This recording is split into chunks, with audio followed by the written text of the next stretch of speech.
এবার গোলা বারুদের সংকটে পড়েছে ইউক্রেন, কোণঠাসা জেলেনস্কি বাহিনী। আরো বিস্তারিত জানিয়ে দিব। এদিকে দুই কোরিয়ার সীমান্তে বেড়ে চলেছে উত্তেজনা। এবার যুক্তরাষ্ট্রের পরিকল্পনা নিয়ে রাশিয়া ও চীনের উদ্বেগ। এদিকে তুরস্ক পশ্চিমাদের দিকে ঝুঁকলে অর্থনৈতিকভাবে ক্ষতিগ্রস্ত হবে, সতর্ক বার্তা পুতিনের। আরো জানিয়ে দিব, এবার ইউক্রেনে আরো অস্ত্র পাঠাচ্ছে যুক্তরাষ্ট্র। এদিকে গাজায় নিহতের সংখ্যা ছাড়ালো 37,000। এবার ইসরায়েলের বর্বর হামলায় 2 শতাধিক ফিলিস্তিনি নিহত। এবং সর্বশেষে জানিয়ে দিব, এদিকে ইসরায়েলের যুদ্ধকালীন মন্ত্রিসভা থেকে বেনি গান্তজের পদত্যাগ। শুনছিলেন সংবাদ শিরোনাম, এখন বিস্তারিত। তবে তার আগে অনুরোধ থাকবে এই ভিডিওতে একটি লাইক দিন এবং কমেন্টস করে জানিয়ে দিন আপনি কোন জেলা থেকে বা কোথায় থেকে আমাদের সাথে যুক্ত রয়েছেন। এবং সংবাদের সর্বশেষ গুরুত্বপূর্ণ আপডেট পেতে চ্যানেলটি সাবস্ক্রাইব করে আমাদের সঙ্গেই থাকুন। এবার গোলা বারুদের সংকটে ইউক্রেন, কোণঠাসা জেলেনস্কি বাহিনী। আরো খারাপের দিকে যাচ্ছে ইউক্রেন যুদ্ধের পরিস্থিতি। এক তো নেই পর্যাপ্ত গোলাবারুদ, তার উপর রুশ বাহিনীর জোরালো হামলায় রীতিমতো কোণঠাসা জেলেনস্কি বাহিনী। আতঙ্কে খারকিভের আশেপাশের এলাকাগুলো থেকে ঘরবাড়ি ছেড়ে পালিয়েছে অনেকে। মিত্র যুক্তরাষ্ট্র সামরিক সহায়তার ঘোষণা দিলেও তা এখনো হাতে পায়নি কিয়েভ। দ্রুত গোলাবারুদ না পেলে পরিস্থিতি আরো ভয়াবহ হবে বলে শঙ্কা সেনাদের। 2 বছর পেরিয়ে তৃতীয় বছরে রাশিয়া ইউক্রেন যুদ্ধ, যেখানে রুশ সেনাদের হামলার মুখে একেবারেই নাজেহাল জেলেনস্কি বাহিনী। যদিও মানতে নারাজ প্রেসিডেন্ট ভলোদিমির জেলেনস্কি, ইউক্রেনের সেনাদের দাবি গোলাবারুদ সহ প্রয়োজনীয় যুদ্ধ সরঞ্জামে ঘাটতি আছে, অভাব আছে জনবলেরও। দিন যত গড়াচ্ছে ততই খারাপ হচ্ছে রণাঙ্গনের পরিস্থিতি। এ বিষয়ে এক ইউক্রেনীয় সৈনিক বলেন, একটা সময় দিনে প্রায় 80টার মতো গোলা ছোড়া হতো। এগুলো ছুটতে ছুটতে আমাদের হাত ব্যথা হয়ে যেত, ক্লান্ত হয়ে পড়তাম। কিন্তু এখন চুপ করে বসে আছি। রুশ সেনারা আমাদের দিকে গোলা ছুড়লেও মোকাবেলা করার মতো কিছুই নেই আমাদের। রাশিয়ার হামলায় বিচ্ছিন্ন ইউক্রেনের বেশ কিছু অঞ্চল, যোগাযোগ ব্যবস্থা ব্যাপকভাবে ভেঙে পড়েছে। খারকিভের আশেপাশের গ্রামগুলোয় আতঙ্কে এলাকা ছেড়েছেন অনেক বাসিন্দা। এদিকে 2 কোরিয়ার সীমান্তে বেড়ে চলেছে উত্তেজনা। উদ্ভট সব পদক্ষেপের কারণে 2 কোরিয়ার সীমান্তে বেড়ে চলেছে উত্তেজনা।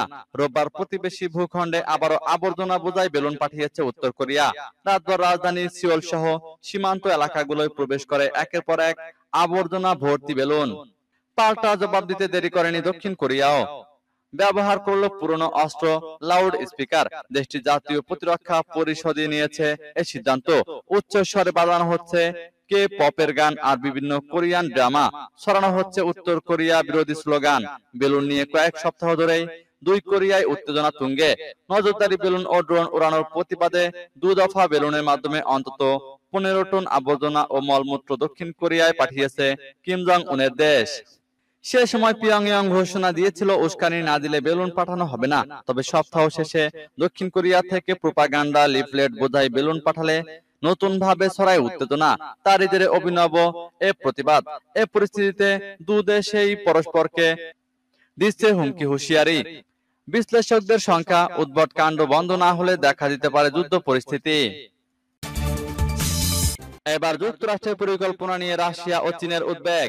গাজায় যুদ্ধবিরতির জন্য জাতিসংঘ নিরাপত্তা পরিষদে যুক্তরাষ্ট্র উত্থাপিত খসড়া প্রস্তাব নিয়ে উদ্বেগ প্রকাশ করেছে রাশিয়া ও চীন।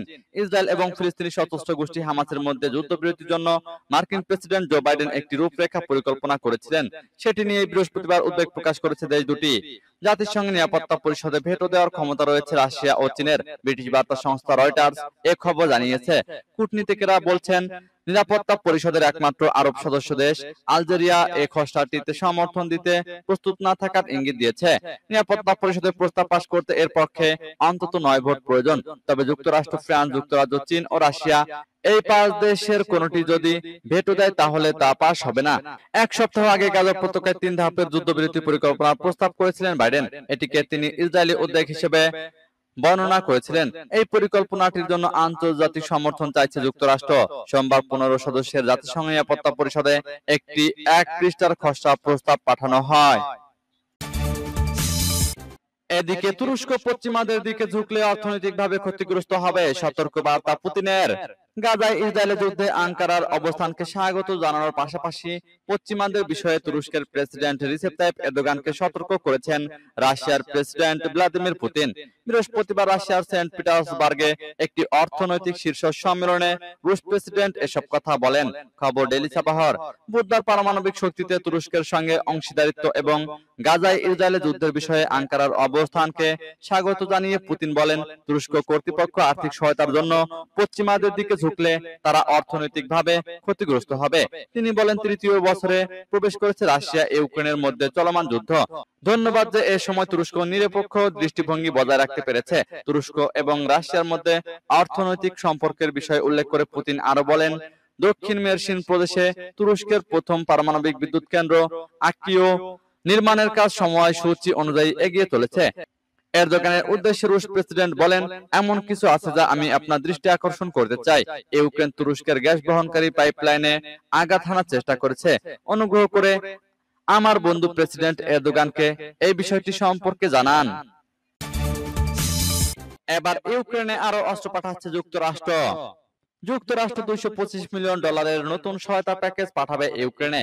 তার মধ্যে থাকবে হক বিমান প্রতিরক্ষা ব্যবস্থার জন্য ক্ষেপণাস্ত্র, স্টিঙ্গার অ্যান্টি এয়ারক্রাফট ক্ষেপণাস্ত্র এবং high mobility artillery rocket system সহ আরো অনেক কিছু। পেন্টাগন এক বিবৃতিতে এ তথ্য নিশ্চিত করেছে। খবর রুশ সংবাদ মাধ্যম তাসের। পেন্টাগনের নথির বরাত দিয়ে প্রতিবেদনে আরো বলা হয়েছে, ওয়াশিংটন কিয়েভকে 155 মিলিমিটার হাউইটজার, 155 মিলিমিটার এবং 105 millimetre artillery round, 81 millimetre mortar system, M113 সাজোয়া কর্মী বাহক ভারী সরঞ্জাম পরিবহনের জন্য ট্রেলার, উপকূলীয় এবং নদীপথে টহল নৌকা, টিউবলাইস দিয়ে সরবরাহ করবে। এছাড়াও optical tracked air guided missile javelin এবং AT4 অ্যান্টি আর্মার সিস্টেম, ছোট অস্ত্র, গোলাবারুদ এবং গ্রেনেড, সেই সঙ্গে নাইট ভিশন ডিভাইস, খুচরা যন্ত্রাংশ, রক্ষণাবেক্ষণ এবং অন্যান্য আনুষঙ্গিক সরঞ্জাম সরবরাহ করা হবে। পেন্টাগনের মতে, রাশিয়ার বিশেষ সামরিক অভিযান শুরুর পর থেকে যুক্তরাষ্ট্র ইউক্রেনকে 51.2 বিলিয়নের বেশি নিরাপত্তা সহায়তা দিয়েছে। এদিকে গাজায় নিহতের সংখ্যা ছাড়ালো 37,000। গত বছর 7 অক্টোবর শুরু হওয়া ইসরায়েলের বর্বরোচিত হামলায় ফিলিস্তিনের অবরুদ্ধ গাজা ভূখণ্ডে নিহতের সংখ্যা 37,000 ছাড়িয়েছে। স্থানীয় সময় রোববার সশস্ত্র গোষ্ঠী হামাস নিয়ন্ত্রিত অঞ্চলটির স্বাস্থ্য মন্ত্রণালয় এ তথ্য নিশ্চিত করেছে। খবর আনাদুলু এজেন্সির। প্রতিবেদনে বলা হয়েছে, এখন পর্যন্ত 37,084 জন নিহত হয়েছেন। আহত হয়েছেন আরো 84,494 জন। হতাহতদের বেশিরভাগই নারী ও শিশু। গত 24 ঘন্টায় নতুন করে আরো 283 জন নিহত হয়েছেন। আহত হয়েছেন 814 জন। এদিকে গাজার কেন্দ্রস্থলে নুসেরাত শরণার্থী শিবিরে অভিযান চালিয়েছে ইসরায়েলি বাহিনী। এই অভিযানে হামাসের কাছে জিম্মিদের মধ্যে কয়েকজন নিহত হয়েছেন বলে জানিয়েছেন হামাসের সামরিক শাখা আল কাসেম ব্রিগেডস। ওই শিবিরে হামলা চালিয়ে ভয়াবহ পরিস্থিতি তৈরি করেছে ইসরায়েলি বাহিনী। এই অভিযানে তারা 4 জন জিম্মিকে উদ্ধার করেছে বলে জানিয়েছে হামাসের সামরিক শাখা আল কাসেম ব্রিগেডস এর মুখপাত্র আবু ওবায়দা টেলিগ্রাম চ্যানেলে দেওয়া এক বিবৃতিতে বলেন, ইসরায়েলি হামলায় বেশ কয়েকজন জিম্মি নিহত হয়েছেন। এবার ইসরায়েলের বর্বর হামলায় 2 শতাধিক ফিলিস্তিনি নিহত। ইসরায়েলি সামরিক বাহিনী আকাশ, স্থল ও সমুদ্র পথে গাজা উপত্যকায় তীব্র হামলা চালাচ্ছে। একদিনে তারা 2 শতাধিক ফিলিস্তিনিকে হত্যা করেছে। আল জাজিরার খবরে বলা হয়েছে, এই হামলা যুদ্ধক্লান্ত বাস্তুচ্যুত জনগোষ্ঠীর মধ্যে আতঙ্ক ছড়াচ্ছে। খবর অনুসারে শনিবার অবরুদ্ধ অঞ্চলটিতে, বিশেষ করে মধ্য গাজার দেওর আল বালা ও নুসেরাতে কয়েক ডজন বিমান হামলা চালানো হয়। দক্ষিণে রাফা শহরের পশ্চিমে এবং উত্তরে গাজা সিটির একাধিক এলাকাতে হামলা হয়। গাজার স্বাস্থ্য মন্ত্রণালয় জানিয়েছে, নিহত ও আহতদের বিপুল সংখ্যককে আল-আকসা হাসপাতালে নিয়ে যাওয়া হয়েছে, যাদের বেশিরভাগই নারী ও শিশু। এক বিবৃতিতে সংস্থাটি বলেছে, কয়েক ডজন আহত মানুষ মাটিতে পড়ে আছেন এবং মেডিকেল টিম তাদের কাছে থাকা প্রাথমিক চিকিৎসার সক্ষমতা দিয়ে আহতদের বাঁচানোর চেষ্টা করছে। ওষুধ ও খাদ্যের ঘাটতি রয়েছে এবং জ্বালানির অভাবে হাসপাতালের প্রধান জেনারেটরটি কাজ করা বন্ধ করে দিয়েছে। এদিকে হামাস বলেছে, ইসরায়েলের কাছে তারা আত্মসমর্পণ করবে না। হামাসের পলিট ব্যুরোর প্রধান ইসমাইল হানিয়া বলেন, ইসরায়েল তাদের ইচ্ছা হামাসের উপর চাপিয়ে দিতে পারবে না এবং ফিলিস্তিনিদের নিরাপত্তা নিশ্চিত হচ্ছে না এমন কোন চুক্তিও মানা হবে না। এদিকে ইসরায়েলের যুদ্ধকালীন মন্ত্রিসভা থেকে বেনি গান্তজের পদত্যাগ। ইসরায়েলের যুদ্ধকালীন মন্ত্রিসভা থেকে পদত্যাগ করেছেন বেনি গান্তজ। রোববার রাতে জরুরি এ মন্ত্রিসভা থেকে তিনি পদত্যাগের ঘোষণা দেন। গান্তজের পদত্যাগ প্রধানমন্ত্রী বেনিয়ামিন নেতানিয়াহুর জন্য বড় ধাক্কা হিসেবে দেখা হচ্ছে। মন্ত্রিসভা থেকে সরে দাঁড়ানোর সিদ্ধান্ত কঠিন ও বেদনাদায়ক উল্লেখ করে সংবাদ সম্মেলনে গ্যান্টোস বলেন, প্রকৃত বিজয়ের দিকে এগিয়ে যেতে আমাদের বাধা দিচ্ছে নেতানিয়াহু। তবে গ্যান্টোসের বক্তব্যকে অনর্থক আখ্যা দিয়ে তাৎক্ষণিক নেতানিয়াহু বলেন, এ ধরনের বক্তব্য ইসরায়েলের জন্য পরাজয়ের শামিল। এর আগে পদত্যাগ না করতে গ্যান্টোসের প্রতি আহ্বান জানিয়েছিলেন তিনি। দৃশ্যত নেতানিয়াহুর সঙ্গে বিরোধের জেরে যুদ্ধকালীন মন্ত্রিসভা থেকে সরে দাঁড়ালেন সাবেক এই প্রতিরক্ষা মন্ত্রী। ফিলিস্তিনের গাজায় যুদ্ধ পরবর্তী পরিকল্পনা ঘোষণা করতে 8 জুন পর্যন্ত নেতানিয়াহুকে সময় বেঁধে দিয়েছিলেন তিনি। শনিবার পদত্যাগের ঘোষণা দেওয়ার কথা ছিল গ্যান্টোসের। তবে এদিন গাজায় নজিরবিহীন হামলা চালিয়ে 4 জিম্মিকে উদ্ধার করে ইসরায়েলের বিশেষ বাহিনী। ওই অভিযানে 284 জন ফিলিস্তিনি নিহত হন। এদিকে বেনি গ্যান্টোসের পদত্যাগকে স্বাগত জানিয়েছেন বিরোধী নেতা ইয়ার লাপিদ। নেতানিয়াহুর নেতৃত্বাধীন কট্টরপন্থী সরকারকে পরিবর্তনের সময় এসেছে বলেও মন্তব্য করেন তিনি।